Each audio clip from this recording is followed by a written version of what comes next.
Good morning, sixth graders. Today we are going to be diving more into one particular text structure. Remember that text structure is just another word for how you blank your writing. Yeah, just another way to organize your writing. So we looked at four really common text structures last week in nonfiction.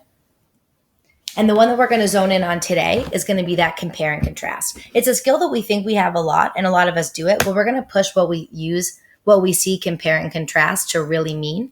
Look at compare and contrast text this week and then create our own.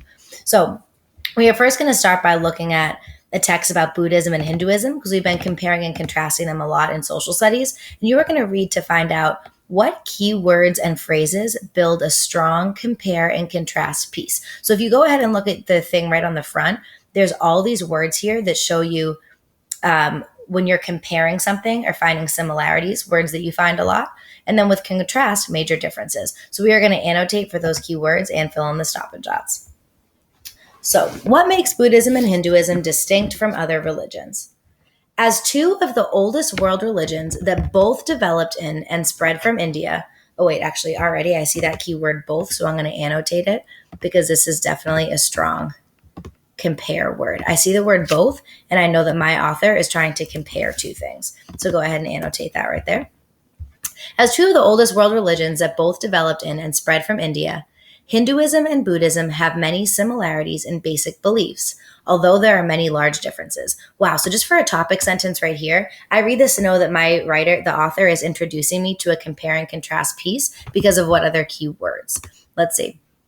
We know that many similarities is another compare word. Because when we're talking about similarities, we're talking about things being compared. So go ahead and annotate that as well. Then on your own, annotate for what other words you see in this rest of the sentence right here. So your annotation should look something like this because it starts off by giving us two other contrast words as well, although in differences. So I can read just this topic sentence and see that with compare vocabulary and contrast vocabulary, my author is going to be comparing and contrasting these two things. That really introduces me to the topic. Let's keep reading and annotating for those key words as we did at the beginning. Though Hinduism holds the belief that there is one true ruling God, Buddhism does not. However, because of their parallels in origination in India, there are many elements that they share that separate them from other major religions in the world today. So I actually read this, and even though I don't have the word share in my in my notes as a key word, I can just read that and say, because it says they're sharing something, that's definitely implying to me that there's a comparison here. So go ahead and write that down too as a compare word, because remember, compare is our similarities. Add share to your notes, and then go ahead and annotate anything else that we should have.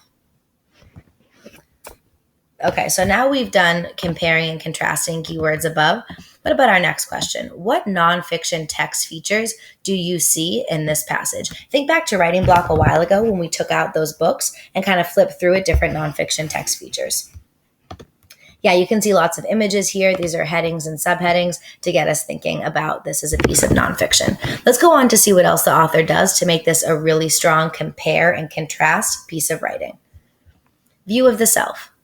Unlike many major monotheistic world religions, such as Christianity, Judaism, and Islam, Hinduism and Buddhism both believe that oneself is actually just an image created by our own egos. They similarly believe that one's soul is seen as an integral or important part of the whole universe. However, Hindus believe that the natural soul exists as with one God, whereas Buddhists believe that all things are interconnected: people, nature, animals, etc. Go ahead and highlight or annotate any keywords. Your passage should look something like this. Make sure you've indicated whether it's a compare or contrast word. But I can read this paragraph and know that now my author has chosen to really, and I know this because of the nonfiction text feature right here, the subheading, has chosen to really zoom in on the view of the self and what that means in Buddhism and Hinduism. I know that they're similar because they both believe that the human soul is actually just created by our own ego. Both Hindus and Buddhists believe that one soul is a really important part of the bigger universe, not just ourselves. But then I see this word however, and that indicates a change. However is then what tells me that there's going to be some differences. And then it goes on to tell me what those differences are. Hindus think that the soul exists with only one God. But Buddhists believe that all things are connected. Go on, and I'm not going to give you any more annotations. I'm just going to do the read aloud, and you should do what I did here for the rest. Of course, stop and jot the central idea like we always do before you move on. Karma. A belief in karma, defined as one's destiny or fate, following as an effect from a cause, forms the basis of both Hindu and Buddhist religious traditions. As in Hinduism, Buddhists believe in the process of reincarnation.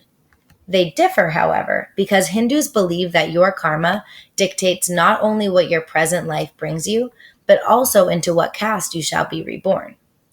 Buddhists believe in the soul's reincarnation, but they do not believe that karma is carried over from one life to the next. Central idea, and then keywords from your front page. Make sure you annotate. Okay, last one. Enlightenment. Though it has many names, liberation, nirvana, or moksha, enlightenment lies at the heart of both Hinduism and Buddhism.